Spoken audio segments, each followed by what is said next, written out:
बिस्मिल्लाहिर्रहमानिर्रहीम। अस्सलाम वालेकुम। प्रीवियस लेक्चर्स में हमने बाउंडेड कन्वर्जेंस थ्योरम पढ़ा था। इसमें हमने ये कहा था कि हमारे पास जो हर एफ एन है वो बाउंडेड हो, एफ एन कन्वर्ज करे एफ को, तो फिर इंटेग्रल ऑफ एफ बराबर है limit integral of F n. Next हमारे पास लेमा है फेटूस लेमा कि एफ एन जो है ये हमारे पास कोई भी एक सीक्वेंस है of non negative measurable functions. और बाउंडेड कन्वर्जेंस थ्योरम में हमारे पास ये भी कंडीशन नहीं थी कि जो एफ एन है वो नॉन नेगेटिव हो। Measurable functions with f n converges to f on E, then जो हमारे पास एफ का लिबैग इंटेग्रल है वो लेस आर इक्वल है limit inferior of this integral. ये नीचे जो बार है इसका मतलब ये है कि लिमिट इंफीरियर, या हम ये कह सकते हैं limit infimum of this integral f n, या हम ऐसे भी लिख सकते हैं लिमिट इंफीरियर एफ एन या इन्फिमम ऑफ एफ एन, और इसका इंटेग्रल ये लेस आर इक्वल है limit inferior integral of F N. अब f जो है एफ एन जो है वो f को कन्वर्ज करता है, तो हम ऐसे लिख सकते हैं f बराबर है लिमिट सुपीरियर लिमिट इंफीरियर, और जो लिमिट सुपीरियर है वो बराबर है limit of supremum of F n, और जो लिमिट इंफीरियर है वो बराबर है limit of infimum of F n. Clearly f जो है वो मेजरेबल है। f मेजरेबल इसलिए है क्योंकि एफ एन जो है वो f को कन्वर्ज करता है। हर एफ एन मेजरेबल था, तो ये जो लिमिट है ये भी एक मेजरेबल फंक्शन है। मोर ओवर एफ एन जो है वो greater or equal to zero है, हमें गिवन है, तो इसका मतलब ये है कि एफ भी greater or equal to zero है। लेट एच जो है वो हमारे पास कोई भी एक बाउंडेड मेजरेबल फंक्शन है सच डैट एच जो है वो less or equal to f है and vanishes outside a set of finite measure, यानी जिस सेट पर एच वैनिश नहीं हो रहा उसकी मेजर फाइनाइट है, और हम इसका नाम रख देते हैं ई डैश, यानी कि मेजर ऑफ ई डैश जो है वो less or equal to infinity है। ई डैश पर एच वैनिश नहीं हो रहा। अब ऑब्वियसली अगर हम ई को देखें तो ई बराबर होगा E dash union E double dash. E dash के एलिमेंट्स के लिए एच ज़ीरो नहीं है, तो फिर ई डबल डैश के एलिमेंट्स के लिए एच ज़ीरो के बराबर होगा। Now define a sequence h n of functions by setting h N is equal to minimum of H and F n. अगर तो इन दोनों का मिनिमम एच है तो वो एच एन के बराबर है, तो हम ये कह सकते हैं h n less or equal to H है। अगर इन दोनों का मिनिमम एफ एन है, अगर इन दोनों का मिनिमम हमारे पास हो एफ एन, तो फिर इस केस में जो एच होगा वो एफ एन से लेस और इक्वल होगा। एच एन जो है वो एच जो है वो एफ एन से लेस और इक्वल होगा। अब एच एन को हमने लेट किया है h N is equal to minimum of H and F n. Each H N is bounded by the bounds of h. Each H N is bounded by the bounds of h. देखें, अगर for example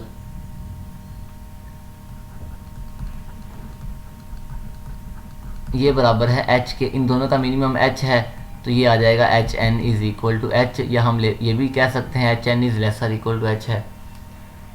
अगर इन दोनों का minimum F n है तो इसका मतलब ये है कि दोनों में बड़ा कौन सा है एच, तो यहाँ जो एफ एन है वो लेस देन एच होगा, तो यहाँ जो एच एन है वो बराबर है एफ एन की, और f n less than h है, तो मतलब h N is bounded by h and also bounds, जो एच के बाउंड हैं उनसे भी ये बाउंडेड है। एच से जो बड़े फंक्शन होंगे जैसे एफ है, तो हम ये कह सकते हैं कि वो एच एन का बाउंड है। Then each H N is bounded by the bounds of H and vanishes outside E dash. अब क्योंकि एच एन जो है वो less or equal to H है, जहाँ जहाँ एच ज़ीरो होगा वहाँ एच एन भी ज़ीरो हो जाएगा, तो ई डैश के बाहर जितने भी पॉइंट्स हैं उनके लिए एच एन ज़ीरो है। अब एच एन की लिमिट फाइंड करें। Limit N approaches to infinity minimum of H and F N. अब ये एच एक फिक्स फंक्शन है, तो लिमिट एफ एन पर अप्लाई होगी। एफ एन पर लिमिट अप्लाई करें तो वो एफ के बराबर है, और एच और एफ इन दोनों में से मिनिमम कौन है, यहाँ आएगा मिनिमम। अब इन दोनों में से मिनिमम h है, तो एच एन की लिमिट जो है वो h है for all x belongs to E dash. ये ई कम्प्लीमेंट नहीं है, ई डैश है, नोटेशन है। ई डैश के पॉइंट्स के लिए h 0 नहीं था, ई डैश से बाहर जितने भी पॉइंट्स हैं उनके लिए h जो है वो 0 है। अब देखें हमारे पास जो एच एन है वो बाउंडेड है, एच एन इज़ बाउंडेड, ठीक है। इसके अलावा H N converges to H, तो जो बाउंडेड कन्वर्जेंस थ्योरम है उसकी तमाम रिक्वायरमेंट्स हमारे पास पूरी हो गई हैं। all requirements of bounded convergence theorem are satisfied by hn, so e dash पर जो hn का इंटेग्रल है और उसकी लिमिट ये बराबर है integral of h over e dash.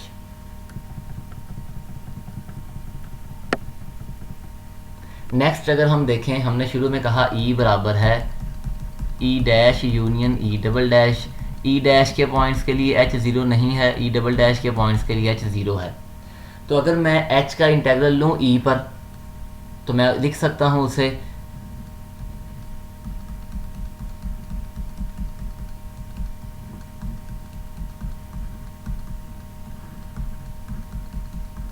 अब ई डबल डैश के पॉइंट्स के लिए h 0 था, तो इंटेग्रल भी 0 हो जाएगा। तो इसलिए हम ये कह सकते हैं कि e पर इंटेग्रल लें h का या e डैश पर लें, दोनों बराबर हैं। और e डैश पर इंटेग्रल जो है उसे हम ऐसे लिख सकते हैं, limit inferior n approaches to infinity integral of H N over e dash. अब ये e डैश जो है वो e का सबसेट है, e डैश जो है वो e का सबसेट है। हमने नहीं कहा कि एफ एन जो है वो e डैश से बाहर वैनिश हो रहा है, तो इसलिए ये जो लिमिट है इंटेग्रल की वो ग्रेटर आर इक्वल है इस लिमिट से, which implies integral of h over e less or equal है limit inferior integral of F n over e।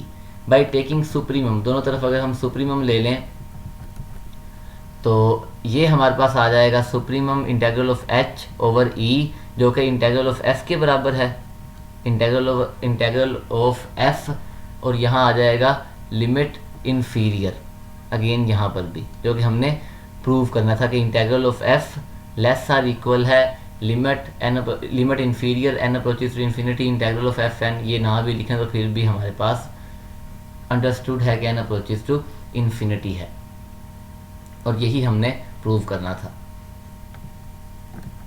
Next हमारे पास एग्जांपल है कि ये जो इनइक्वालिटी है ये लेस आर इक्वल की बजाय लेस देन भी हो सकती है, स्ट्रिक्ट भी हो सकती है। Define a function F N from R to 0,1, और डिफाइन कैसे किया है, F N is equal to characteristic function defined on this interval. Clearly F N जो है वो ग्रेटर आर इक्वल टू 0 है, और ये मेजरेबल भी है क्योंकि हमने कैरेक्टरिस्टिक फंक्शन एक मेजरेबल सेट पर डिफाइन किया है।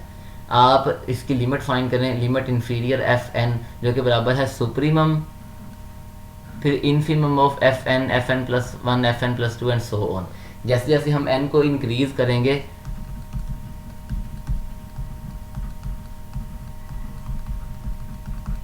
तो ये 0 को अप्रोच कर जाएगा, यानी ये फंक्शन जो है कैरेक्टरिस्टिक फंक्शन ये 0 को अप्रोच कर जाएगा। तो यहाँ पर इन्फीमम क्या आएगा 0, उसका सुप्रीमम अगेन 0, तो इसकी लिमिट जो है वो 0 है, मतलब कि लिमिट इन्फीरियर एफ एन ये बराबर है एफ के, और ये 0 फंक्शन के बराबर है। अब आप इसका इंटेग्रल लें वो भी 0 ही है। एफ एन का इंटेग्रल लें, एफ एन का इंटेग्रल किसके बराबर है, एफ एन बराबर था इस कैरेक्टरिस्टिक फंक्शन के, और ये बराबर है मेजर ऑफ दिस इंटरवल जो कि 1 है। इसकी लिमिट इन्फीरियर फाइंड करें वो 1 ही है, तो यहाँ पर 0 लेस देन 1 है। तो इसका मतलब ये है कि ये जो हमारे पास इनइक्वालिटी थी वो स्ट्रिक्ट भी हो सकती है, लेस आर इक्वल की बजाय सिर्फ लेस देन।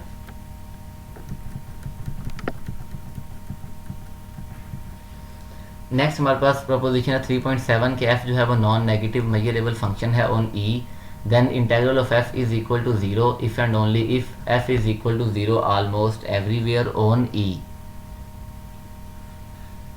ऑलमोस्ट एवरीवेयर का मतलब ये है कि कुछ पॉइंट्स ऐसे होंगे जिनके लिए f जो है वो 0 नहीं होगा, और उन पॉइंट्स उस सेट की मेजर 0 होनी चाहिए।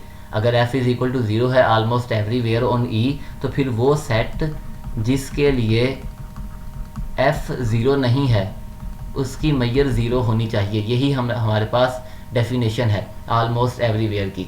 f लेट कर दें कि ये इंटेग्रल 0 है, put E N is equal to X belongs to E such that F of X जो है वो greater or equal to 1/n है।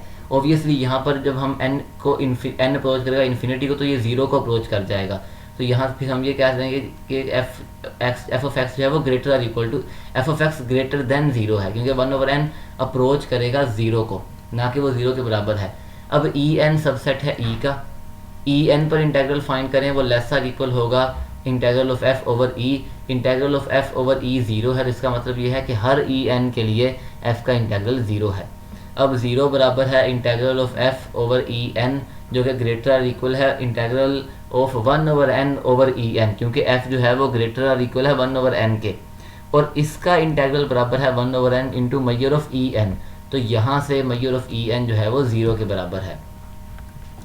पुट ए, अब हम कहते हैं कि A x belongs X such that f of x is not equal to 0, वो बराबर है x such that f of x greater than 0, और यहाँ से ए बराबर होगा यूनियन ई एन के, क्योंकि हमारे पास एम काउंटेबली एडिटिव है, तो मैयर ऑफ ए बराबर है measure of union E n summation measure of E n. E हर ई एन के लिए हर ई एन की मैयर 0 है, तो यहाँ आंसर 0 आ जाएगा। अब वो सेट यहाँ देखें, ए के लिए F is not equal to 0 है ए के पॉइंट्स के लिए। अगर ए की मैयर 0 है तो फिर एफ ऑलमोस्ट एवरीवेयर 0 है ऑन ई। अब ए की मैयर 0 है तो ये प्रॉपर्टी होल्ड करेगी हमारे पास almost everywhere f is equal to 0 almost everywhere on E, क्योंकि हमने कहा था कि अब देखें एफ 0 है और एफ नॉट इक्वल टू 0। अब हमने ये कहा था कि जिस सेट के लिए प्रॉपर्टी होल्ड नहीं करती ना उसकी मैयर 0 होनी चाहिए।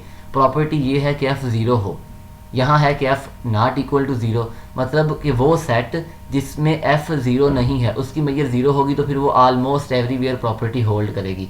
सो f is equal to 0 almost everywhere on E. Conversely suppose कर देते हैं कि एफ जो है वो ऑलमोस्ट एवरीवेयर 0 है।